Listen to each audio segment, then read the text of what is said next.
हो रहा है उत्तर प्रदेश में। वो सबसे बड़ी खबर, उससे पहले ज्ञानवापी मस्जिद को लेकर याचिका की सुनवाई को इजाजत मिल गई, 2 हफ्ते खप गए। इसी में लव जिहाद सर तन से जुदा, उससे पहले जब चुनाव हो रहे थे 5 राज्यों में, खास उत्तर प्रदेश में 80-20 बीच में हेट स्पीच का मामला। और आपको यह जानकर ताज्जुब होगा कि देश के किसी भी कानून में हेट स्पीच नाम की चीज परिभाषित नहीं है।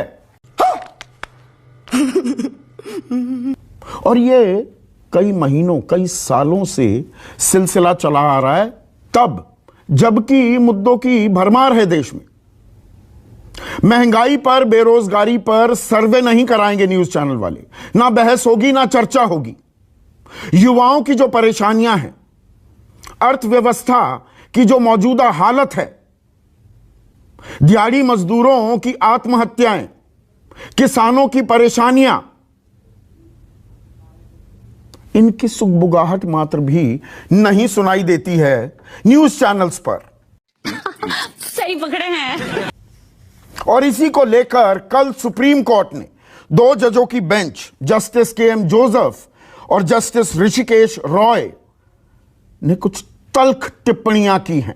हमें आईना दिखाया है, हम अपने गिरेबान में झांकने को तैयार हैं। जब दुनिया से, सरकार से, व्यवस्था से सवाल पूछ सकते हैं तो खुद से भी हम सवाल पूछने का मादा दम रखते हैं। ये बड़ी अच्छी बात कही आप।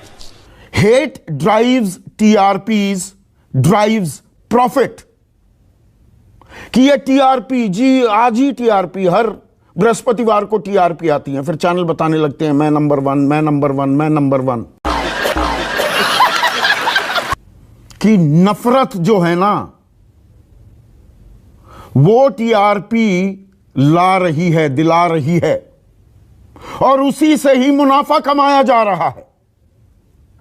एक लाइन में कहूं, सुप्रीम कोर्ट ने कहा है कि न्यूज चैनल्स दरअसल नफरत का कारोबार चला रहे हैं। देखा आपने लापरवाही का नतीजा है। Hate speech can be in different forms. नफरत की बोली अलग अलग शक्ल अख्तियार कर सकती है। सॉर्ट ऑफ रिडिक्यूल कम्युनिटी, एक खास समुदाय, और यहां मैं नाम ले रहा हूं, मुसलमानों को बदनाम कर दिया जाए, यही नहीं, अभी और सुनिए, चिन्हित कर दिया जाए, उनकी एक छवि बना दी जाए, and it spread through the visual media can have a devastating effect. घातक परिणाम हो सकते हैं देश के लिए। आगे सुप्रीम कोर्ट ने क्या कहा, आगे एंकर्स का खास जिक्र किया, और मैं भी एक एंकर हूं, मैं भी एक शो करता हूं रोज। तो सुप्रीम कोर्ट ने क्या कहा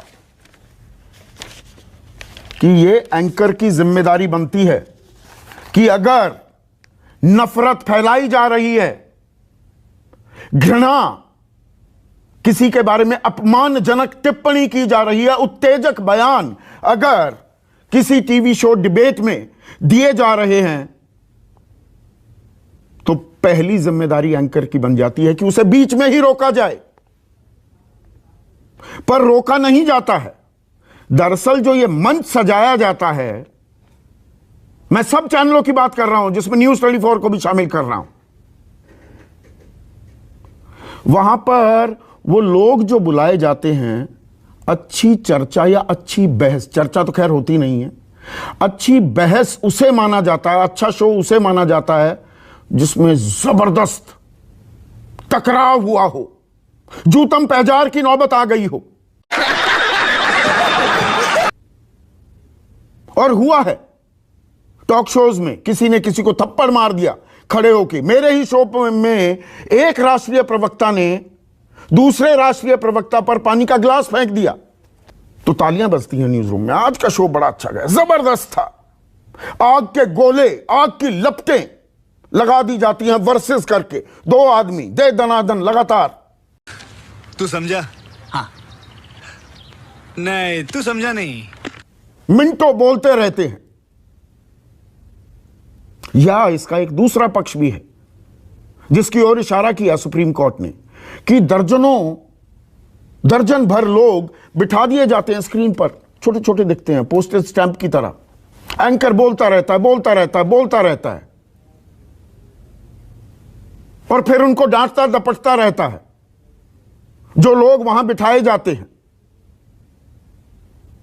कोई बात समझ में नहीं आती किसी को,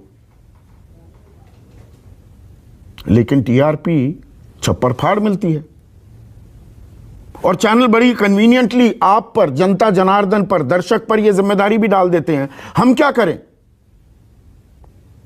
जो दिखता है बिकता है, जो लोग देखेंगे वही दिखाएंगे। और अभी तो रुको, क्लाइमैक्स अभी बाकी है। जस्टिस एनवी रमन्ना ही थे, चीफ जस्टिस एनवी रमन्ना बहुत दुखी, व्यथित थे, नाराज थे, परेशान थे। किस बात को लेकर? कि मीडिया का एक सेक्शन, एक धड़ा, वो हर खबर को सांप्रदायिक रंग देने पर आमादा है। सुनवाई हो रही थी तबलीगी जमात, जिसे जिम्मेदार ठहराया गया। कोरोना वायरस देश में फैल रहा था और मीडिया लड़ रहा था तबलीगी वायरस से। 3 महीने हमने कोरोना पर खबरें नहीं चलाई कि तबलीगी जमात ने एक षड्यंत्र के तहत, साजिश के तहत देश भर में कोरोना फैला दिया। उसी पर चर्चा होती रही। और यहां पर 23 अप्रैल इसी साल मेरे पास वो डायरेक्टिव भी है सूचना और प्रसारण मंत्रालय का। ताकीद की गई न्यूज चैनलों से कि भैया सुधर जाओ, बात बात पर उन्माद ना फैलाओ, तनाव ना बढ़ाओ देश में।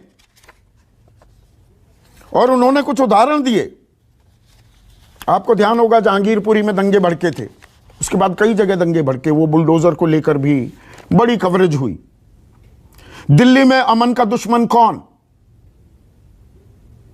सूचना प्रसारण मंत्रालय के डायरेक्टिव में ये बातें एनेक्स्चर में चिन्हित हैं। बड़ी साजिश दंगे वाली करौली खरगोन वाया दिल्ली। एक चैनल ने एक वीडियो दिखाया, एक शख्स, एक खास समुदाय का, तलवार लेकर निकल पड़ा। हेडलाइन दी गई, हिंसा से एक रात पहले साजिश का वीडियो, कि ऐसा मत करो। एंड बी मिनिस्ट्री ने कहा, हेडलाइन दे दी, सारी चीजें, पूरी जानकारी दी, चैनलों के नाम लेने से गुरेज कर गए। ये बड़ी अच्छी बात कही आप। अब सुप्रीम कोर्ट कह रहा है कि भैया कानून बनाइए ना। कानून क्यों नहीं बनाते? इस बाबत 2 हफ्ते में जवाब देने को भी कहा है केंद्र सरकार को कि कानून कौन बनाएगा। कानून बनाना सुप्रीम कोर्ट का काम नहीं है, हम कानून नहीं बना सकते। लेकिन विशाखा गाइडलाइंस, जो महिला काम करती हैं उनकी सुरक्षा के लिए हर दफ्तर में जो अब गाइडलाइंस बनाई गई हैं, क्या हम वो गाइडलाइंस जारी कर दें या सरकार कानून बनाएगी? और सरकार कानून बनाती है तो सरकार की कठपुतली बन जाएंगे क्या न्यूज चैनल्स? तो सेल्फ सेंसरशिप कहां जाएगी? पर चैनल्स सेल्फ सेंसरशिप करने को तैयार हैं क्या? रेगुलेटरी बॉडीज हैं, नियंत्रण रखने वाली बॉडीज हैं। मैं उसका एक ऐसी बॉडी का हिस्सा भी हूं। हम सुनवाई करते हैं, जुर्माना भी लगाते हैं चैनलों पर चैनलों को असर नहीं पड़ता। इस पर सुप्रीम कोर्ट ने क्या कहा? जस्टिस रॉय क्या कहते हैं? Unless the consequences of infringement come hard on the person who is violating, how will the message go? You have passed 4000 orders, कि जब तक दर्द ना हो, पीड़ा ना हो, उस जुर्माने की क्या असर पड़ेगा? 4000 आपने ऑर्डर पास कर दिए। Has there been any effect on the 4000 orders that you passed? चैनलों को क्या फर्क नहीं पड़ता?